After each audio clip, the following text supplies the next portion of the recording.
Good morning, everybody. Nice to see you all. Welcome to Her Majesty and to the mayor and to the ministers joining us today and to everybody for joining us today. I'm Alicia Baptiste. I am the president and CEO of SPUR, which is an urban policy and urban planning nonprofit that focuses here on the Bay Area, but we constantly are looking at the Netherlands for inspiration. So I am very, very excited to be with you all today for what I think are going to be an amazing set of conversations.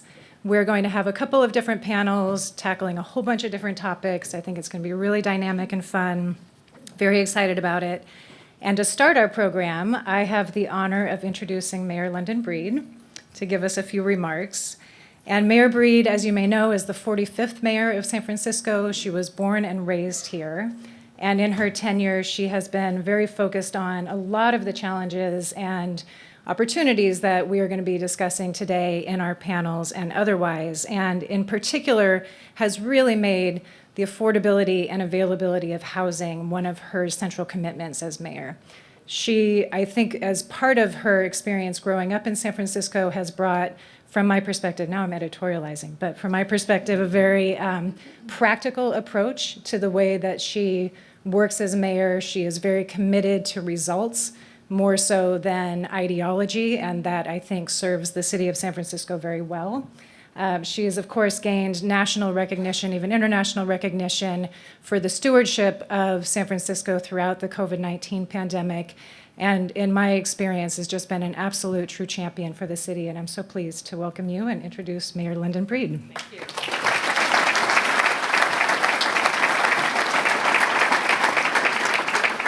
Well, first of all, thank you all so much for joining us here today. And I want to start by welcoming Her Majesty to San Francisco.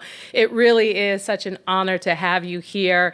We were just in the Castro talking about the history and the culture of the movement with a number of leaders and did a walking tour of the Castro. And it was so not only beautiful because the weather in San Francisco is always so perfect, but it was amazing because just the people who were out there, the information they provided, and just the natural chemistry that existed between the Queen and people in San Francisco is just wonderful. And so I'm grateful to be here to have these conversations. And the one complaint I have is that there is no fun on the Queen's agenda. So hopefully you could at least make this panel a little interesting. Not all work. We're really honored to have you here today, and we're really sorry that the King was unable to join us, but we are definitely wishing him a speedy recovery and make sure he knows he is truly missed. We just, as I said, while we might be far away from each other on the map, our values and our borders share a close bond. And that's why we're here today. Today is about bringing together California and the Netherlands and recognizing the values we share, the challenges we face, and the opportunities that we have to learn from one another so that we can see growth and we can see excitement in our various locations. Here in San Francisco and in California, so many of our conversations stem from our lack of housing. I know that the Netherlands faces these same challenges, especially in its largest city like Amsterdam. We are all working on our plan to meet our goal of adding 82,000 new homes over the next 8 years in San Francisco, a very ambitious goal. This is really, I know, a significant number of homes which we need, but it's going to take real change. And the Queen and I were talking about not only the homes that need to be built, but also the transportation network that needs to be connected to move people around efficiently and safely. We can't continue to do things the same way. We have to be aggressive because when you don't have enough housing, the impacts ripple throughout the city as we continue to see. It impacts our workforce that can't afford to live here, live near places like Salesforce. It's not just the people who work and do the more high-tech jobs, but it's also the people who are HR managers, the people who are janitors and security and all of the different layers that make a building like just Salesforce work. It impacts the environment because people are forced to drive long distances instead of taking a short bus ride or a walk to work.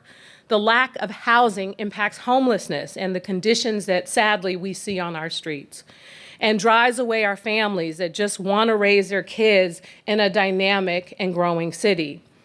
You create healthy cities by having housing for people, not just for those who are the wealthiest and the few who can access our limited subsidized housing, but for everyone. And here in San Francisco, we have an opportunity for real change. We can't just keep talking about it. We have to do something about it. We have solutions before us now to get rid of the obstruction that gets in the way of actually building the housing we need in the city, but even with that, we need to do more. I'm eager to learn more about how the Netherlands is approaching the same housing shortage problem, especially in its largest cities. And as we build housing, we're creating more sustainable cities, people walking and biking and taking public transit, people living near their friends and family where they can just go knock on the door and have a glass of wine or champagne or something. Cities like San Francisco are also much more climate friendly, not just because of the nature of our urban living, but also because of the aggressive goals that we set in our climate action plan. We set a goal of getting to net zero emissions by 2040, and I am really confident that we're going to get there. I know the Netherlands, as part of the EU, has similar aggressive goals, which is why we're so similarly aligned. That's who we are. Again, our shared values of California and the Netherlands, and this isn't just about being a leader on climate, it's about protecting our cities from catastrophe. Sea level rise is a looming threat for both of us. Just blocks from here, it's not hard to imagine what could happen if we don't take action to reverse climate change. It's why this work is so important. It's why I'm honored to have our special guest, Her Majesty, and her delegation here today to have this dialogue. So thank you to everyone who's joining us to participate in these critical conversations. All of you are doing such incredible work around creating healthier urban environments, and I'm really looking forward to the discussion ahead to talk about it and then to finally make it happen so that we see a better future for California and the Netherlands. Thank you all so much for being here today.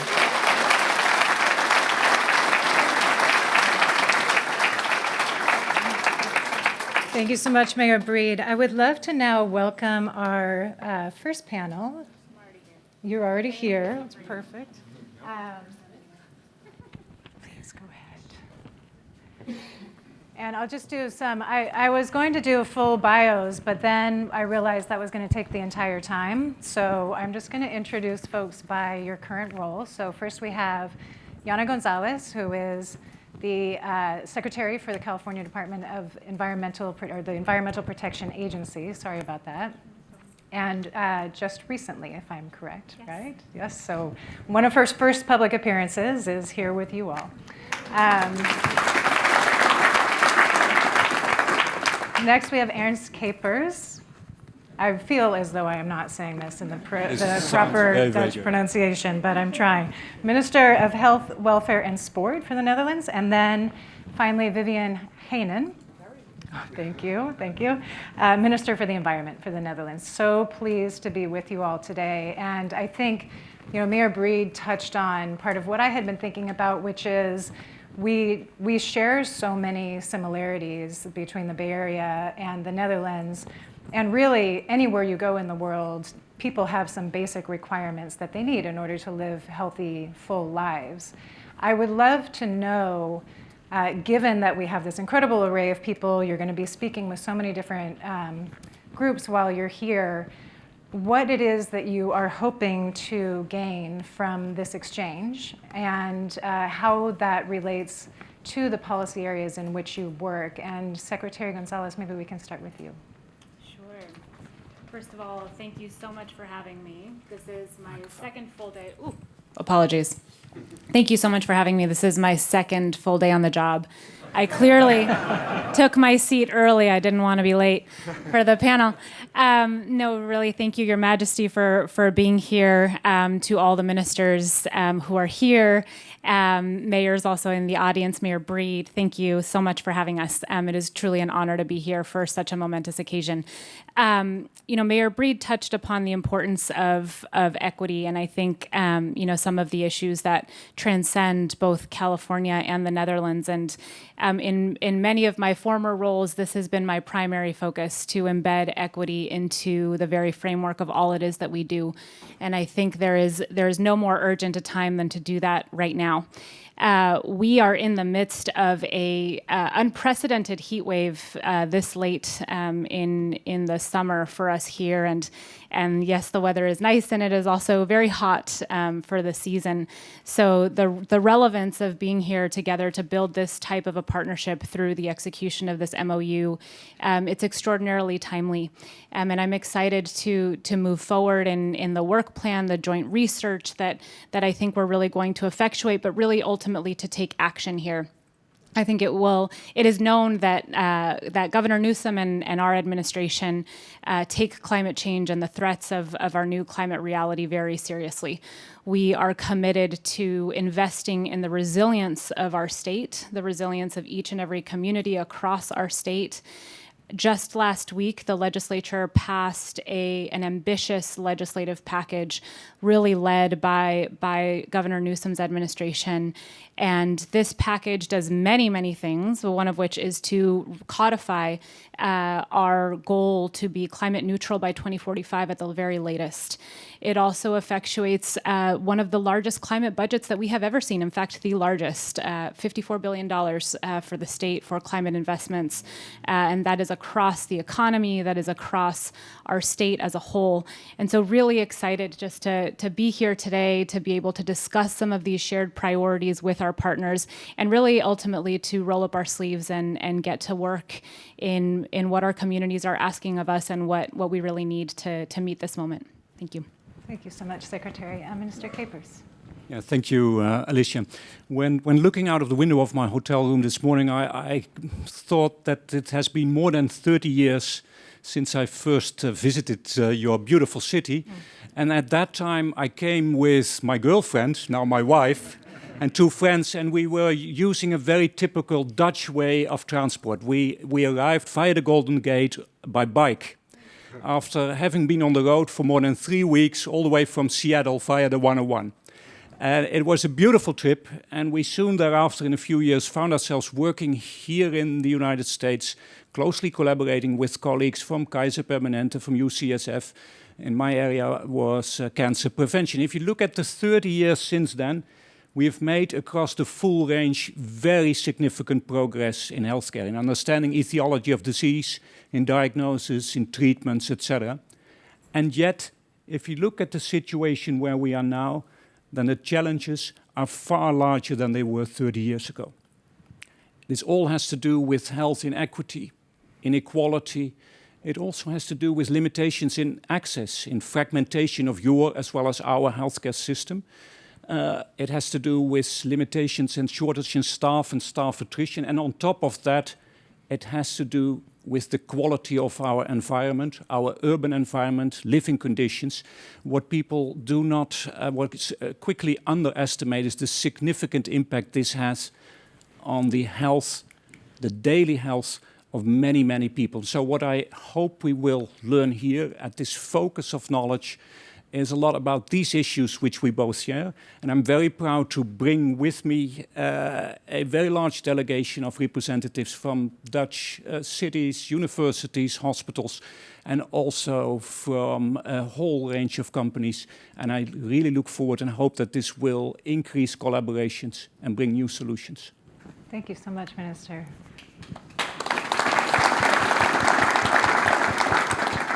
And Minister Heinen.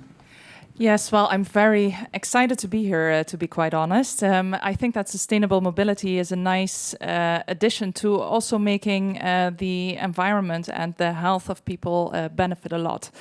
And one of the good things is that in the Netherlands, we have a lot of knowledge when it comes to sustainable mobility. We have a lot of companies that are investing a lot in the infrastructure for the charging systems for cars, for example.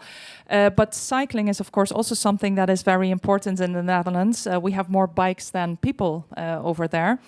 And I think that we can also learn from the systems that you are using here in San Francisco and in other places in the US, because I'll be visiting Los Angeles later on this week. It's very impressive to see what is happening here as well. I had an opportunity to walk around on Sunday, and I visited some of the areas, and what you see is that this particular area is very much focused on improving the environment by also focusing on sustainable transport, ways of sustainable transport.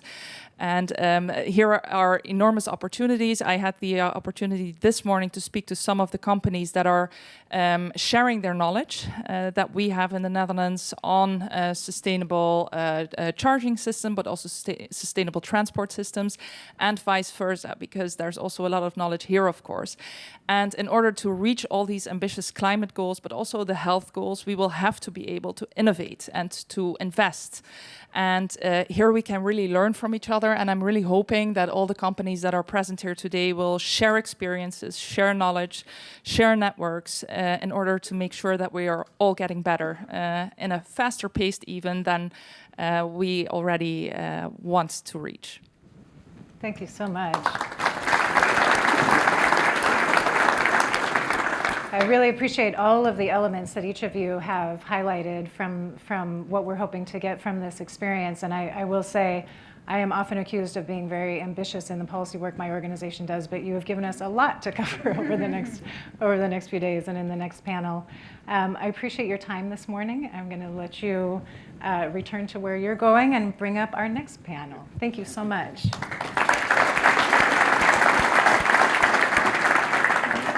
So if the panelists want to join me for our next group, I'm just going to do some introductions while we're getting settled.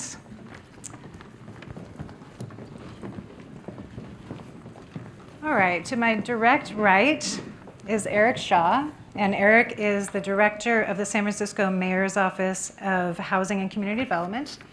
He oversees the development of affordable housing and ensures local communities have access to essential resources.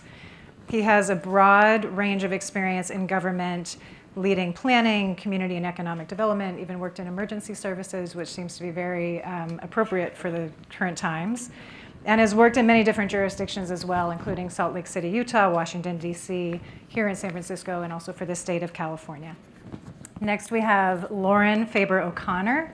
Lauren is the sustainability officer for the city of Los Angeles, where she's driving the implementation of LA's Green New Deal, which is a policy for local action to confront the climate crisis and build an inclusive green economy that prioritizes equity. Lauren has an extensive background working on environmental issues, ranging from her time with the Environmental Defense Fund, which is a major NGO, to working as a senior policy advisor at the British Embassy and as the Assistant Secretary for Climate Change Programs at the California Environmental Protection Agency. Next, we have Sharon Dixma. Sharon is Utrecht's 332nd mayor. We thought we were getting up there with 45 in San Francisco, 332nd. Not getting up there in age, just, numbers. So prior to this, she has held a number of important government roles, including as Member of Parliament, as State Secretary for Education, Culture, and Science, State Secretary for Economic Affairs, and as State Secretary for Infrastructure and the Environment. She also served as Deputy Mayor for Traffic and Transport, Water, and Air Quality for the municipality of Amsterdam. And as Mayor, she is committed to a safe, healthy, and climate-neutral city and to equal opportunities for everyone. And then finally, our panelist at the end there, Josje van de Veer. Josje is the Director of Urban Planning and Sustainability at the City of Amsterdam, and in that role, she focuses on topics such as major housing development and connectivity. Before assuming that role, Josje was active as the Director of Facilities Campus Organization at the Vrije University, Amsterdam, for 10 years, focusing on spatial planning on campus, and she has a background as an urban geographer and area developer. So welcome to each of you. And again, I'm really so excited to be in conversation with all four of you this morning. You all could cover a lot of topics, and we've already heard raised, I made a note for myself here, in the prior comments, housing, equity and inequity, health, climate, sustainable mobility. And as I referenced in the opening panel, there's every time that Spur does a study trip, we do study trips all over the world to learn from what other cities are doing and how we can incorporate solutions from elsewhere. What I'm struck by most frequently is how similar we are across the planet, because people are people.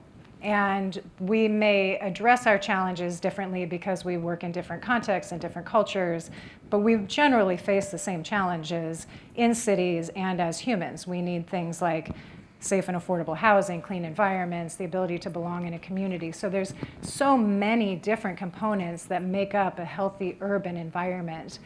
And each of you is working at a municipal scale to bring that into being. I am hoping that you can talk just a little bit about what you see as one of the sort of primary issues facing your current, or your city where you work, and what you're doing to address it. And Eric, why don't we start with you? Well, hello there. Thank you very much, and Your Majesty. I have the fortune of working for Mayor Breed, and what we've learned is that to address any challenge requires real leadership. I think both she and I grew up in the Bay Area, and we've always led from a space of sustainability, of equity, of intention. And so as we approach this challenge of building much-needed affordable housing at all scales for all incomes as fast as possible, I think you heard my charge from the speech here, we really are just really trying to be leaders in this space and be very intentional. I have a wealth of riches right now. I'm saying we need to do more with more in San Francisco. We have really aggressive leadership on expediting the creation of housing. We have state leaders that are really promoting the ability to get affordable housing done faster. We're very fortunate that our public has voted for $1.5 billion for the creation of affordable housing, $1.3 billion to help solve homelessness. And in addition to that, some really strong relationships with the federal and state government, although we need more from the state, to really accelerate that. So it's requiring us to think outside the box, really show leadership, really leverage those resources, and actually leverage the relationships to advance this work. I'm just really fortunate this time. The community has support. We have the support of the mayor, and we have the support of these partnerships to advance that. And so I wake up every day, resourced to meet the challenge. And a lot of organizations, a lot of cities I work with, even within this region, don't have that blessing and have that leadership. And so that's where I want to lead with. Thank you so much. It's an interesting concept, being resourced to actually meet the challenge. Lauren, how about you? Thank you, Alicia. It's nice to see you. And Your Majesty, thank you so much for inviting me to participate from Los Angeles. Really honored to be here. I'm the Chief Sustainability Officer for the City of Los Angeles. It's a city of 4 million residents, nestled in a county of 88 cities. We're by far the largest, but that puts us in a metropolis of 10 million. And it may not be a surprise that coming from LA, that I would say that one of our largest challenges as it relates to urban health is air pollution and gridlock. And so I say that because Los Angeles has some of the worst air quality in the country. And Angelenos spend something like almost double the amount of time in their cars as the national average. And what we see is that those issues of unhealthy air, of time spent in your car, of the inability to have a high access, high quality public transit, it really affects our health, it affects the climate, it affects racial inequality, that we're seeing a history of bisecting the city through our freeways and high density transit, where communities of color, Black and Latinos, are trapped in and around the freeways through a history of institutional racism. And it also is affecting our prosperity and economic mobility when you don't have the opportunity to move around. So you're stuck in unhealthy spaces.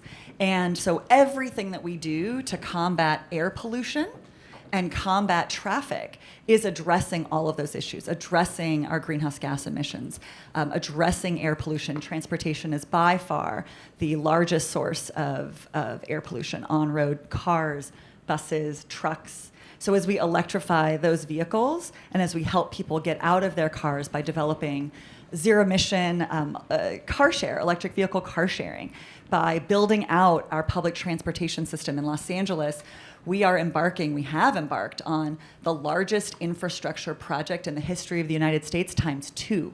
by building out the public transportation system of Los Angeles.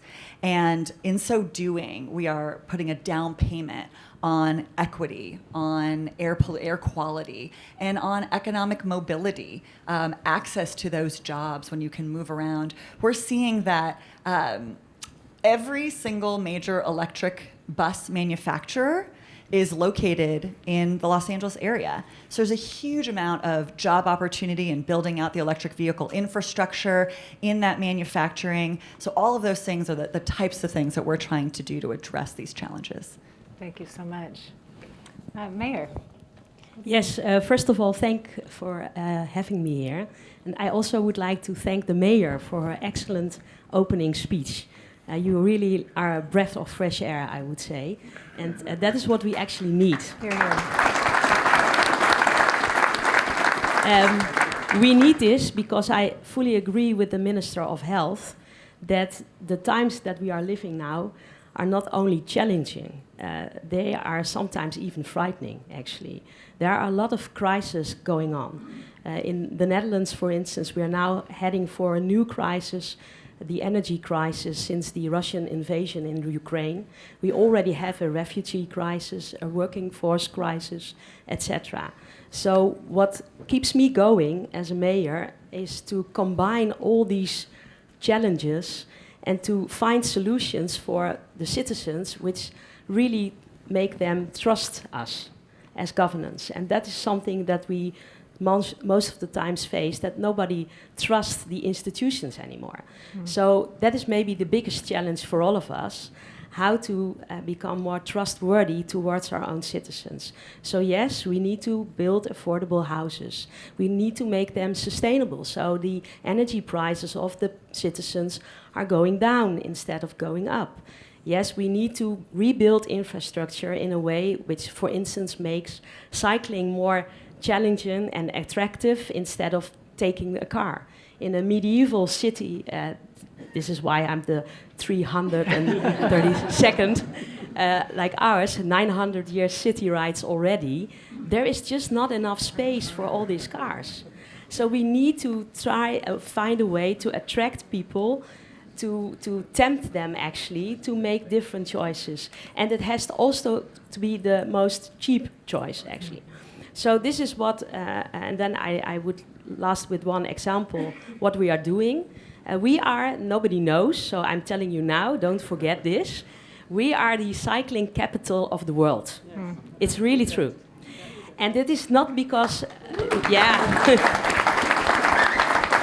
and that is not because we have so many people only using the bike, but that is because we have a whole holistic program of infrastructure which is bike-friendly. Cars are guests on the streets. This is why we help out poor families whose children are not able to afford a bike to give them to them. So we have a whole program. And this is why you can really make a big step forward. And I wish that we would team up with all the companies here, all the scientists, because only with a triple helix approach, we can really face these challenges. Thank you. Thank you.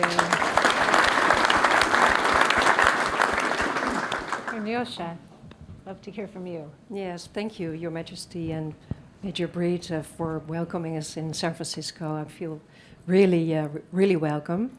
And I'm also happy so many companies are here, so I want to tell a little bit more about the traffic, low traffic program we have, because it asks a totally other way of planning our cities, from a more car-dominating to a planning system where we give back the public realm to the people, where they can meet, where they can express themselves. So we don't start with the traffic. We start with the space to stay, to meet, and space for bicycles, and of course the walkable city. And we flank this policy with with bicycle storage facilities, with bicycle sharing, but also with mobility hubs. So I'm really glad that there are companies here who can help us with that. And what brings us that? It brings us more clean air, more healthy environment, more possibility to meet. And if I look further on, Maybe I can make that step. Is that all right? Or do you want to do that? No, go ahead. That's fine. Okay. Because Major Breed was just talking about the housing crisis, of course. And what we're doing in Amsterdam, we chose for a densifying of the current city, and not by expanding the center with the problem of urban sprawl, and at least getting people on a larger distance to work, but to really focus on a polycentric metropolitan area where we strengthen all the subcenters in the same way with tight connectivity and public transport, with the amenities, with schooling, and with employment. So I think that is also the model which Kate Raworth is promoting on the Donut model. And we embraced that model as a framework for responsible economic growth, because the cities will stay magnets. It will be a trend which will not stop. So it's our responsibility also as urbanists, as planners, to choose for this sustainable approach and responsible growth within the planetary boundaries on a social fundament for a just city. So, thank you. Thank you so much.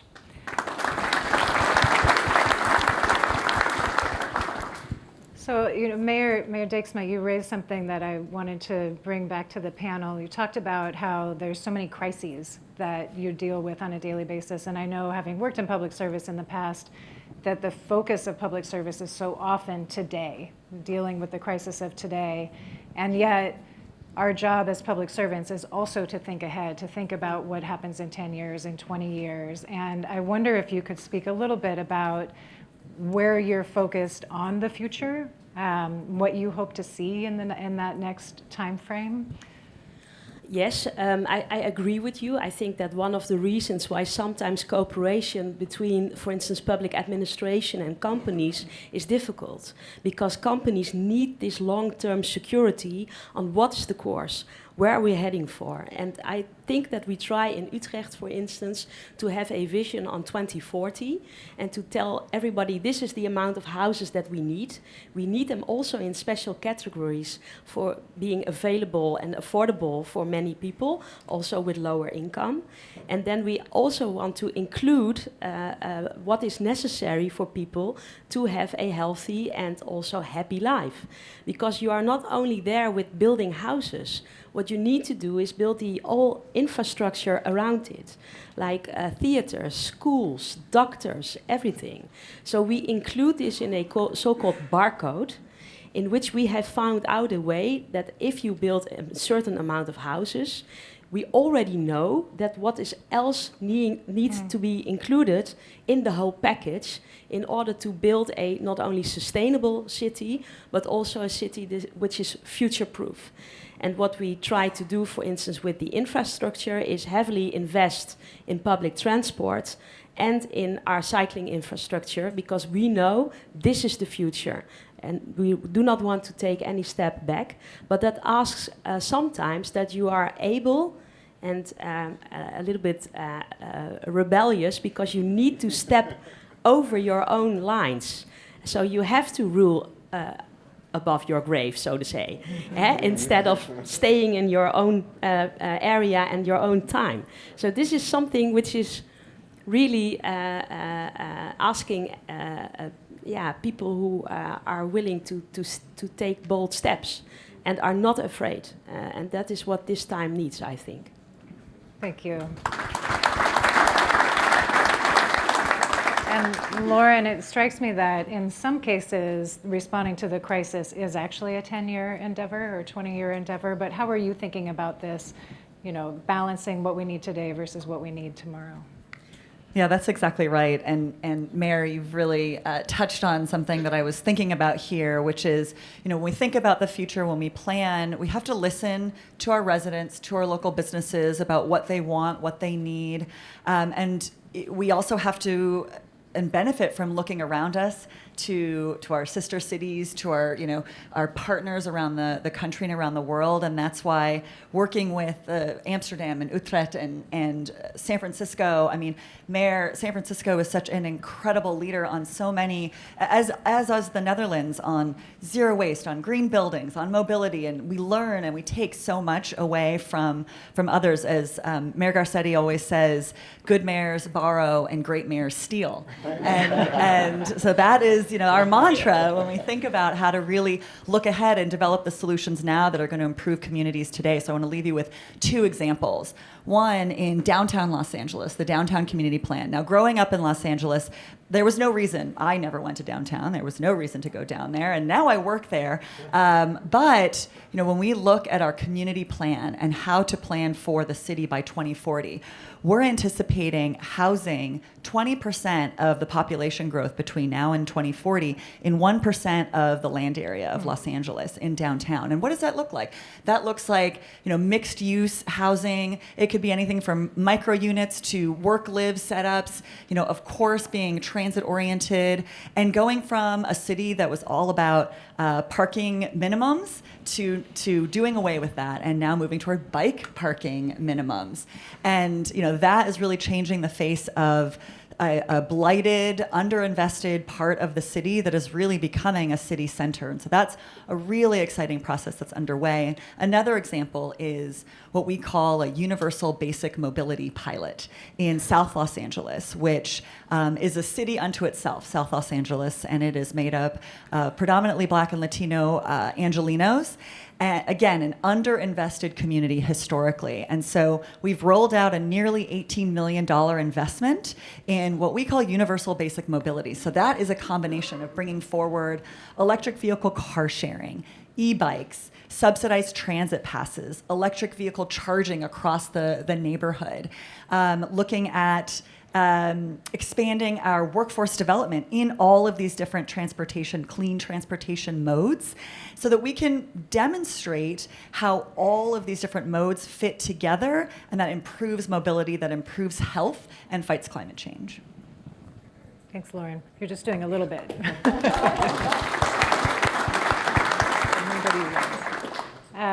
Yosha, do you want to speak to this? I'm recognizing the parallels between what Lauren was raising and what you were speaking to as well. Do you want to speak to this idea of what comes in the next 10 to 20 years? Yeah, it's very important that we choose to densify within the current cities so we can make use of the public transport which is already there. So we will be focusing on these multimodal transport centers, and we have to densify into high-rise, but at the same time we have to invest in the quality of the green spaces, and also take into consideration the climate adaptation, because we of course in the Netherlands we have heat waves also, and droughts, and salt in the soil, etc. But in the meantime, we also have lots of rains, extreme rains and winds, where we have to combine the design of the public space, not only for the green, but also for biodiversity, and also to retain water a longer time, so as not to flood the streets. Thank you. Thank you. It's this is all sounding very familiar, and I am going to come to you, Eric, with the last word. Yeah, well, thank you once again. It's about investment, and once again, as we talked about how to do more with more. It's about investing in people. It's about investing in place, and about investing in community, to really create resilient systems.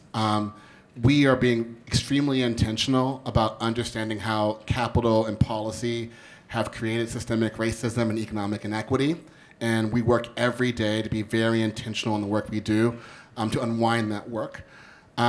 Also, it's amazing, if you guys don't know, San Francisco is actually the 4th largest city in California, but we also are one of the centers of global capital. And I think that we need to do two things. One, be very honest with global capital about how we have expectations around equity and investments, to invest with heart here in San Francisco like we do. But also the second in the end is sometimes capital moves really fast, and you don't realize one day how rents went up or how prices went up.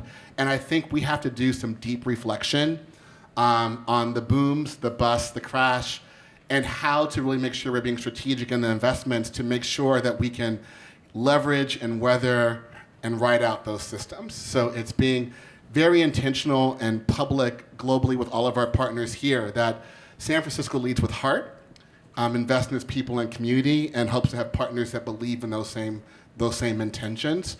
And also in the end, just being mindful of learning from the past. I think we've been dealing with global capital since 1848 with the gold, right? But it just takes a lot of work and leadership and reflection because things move so fast, and you have to slow down for a second and do that analysis as well. So anything with data that people know here, any GIS, any trend analysis, any history folks here, I would welcome any input and partnership in that space as well. Thank you. So I want to thank you all for just a really fantastic conversation this morning. I'm sure I speak for more than myself when I say that it makes me feel optimistic and confident to know that you all are in positions of leadership in the cities that you serve. So thank you for all that you do and for your time this morning. I really appreciate it. Thank you.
Welcome to Urban Dialogues, a new program in which we come together to solve urban challenges.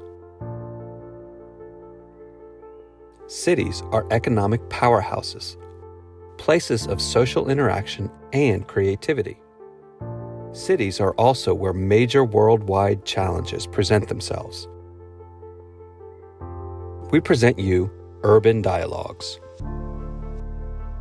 Using an innovative format, we are gathering Dutch and American experts from a wide range of disciplines, from the public and private sector, academic institutions, and other stakeholders. We are zooming in on the fabric of the city to increase prosperity, promote social inclusion, and enhance resilience and environmental sustainability. Let's work together, solving the challenges we all face. Agri-food and horticulture, greening and feeding cities together. Infrastructure and water.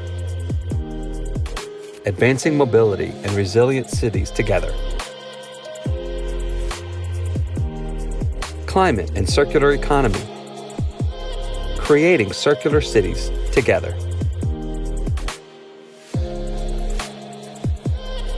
Healthy living. Promoting healthy cities together.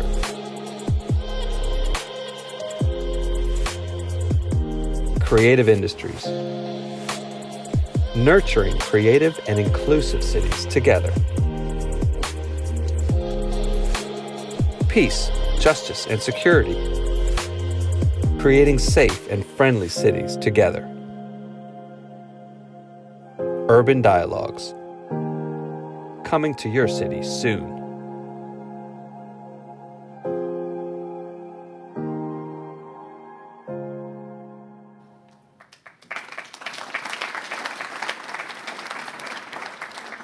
All right, this time I think that is the full video. So I just want to thank you all so much for being part of this program this morning. We covered so many topics, and I know it was pretty quick, but I hope that you will have an opportunity over the course of the next few days to really dive deeper into many of these. We gain so much when we learn from each other and when we get to experience each other's context and cultures and environments, and I'm so pleased that you're all here with us. So thank you, and enjoy the rest of your time. Thank you. Thank you.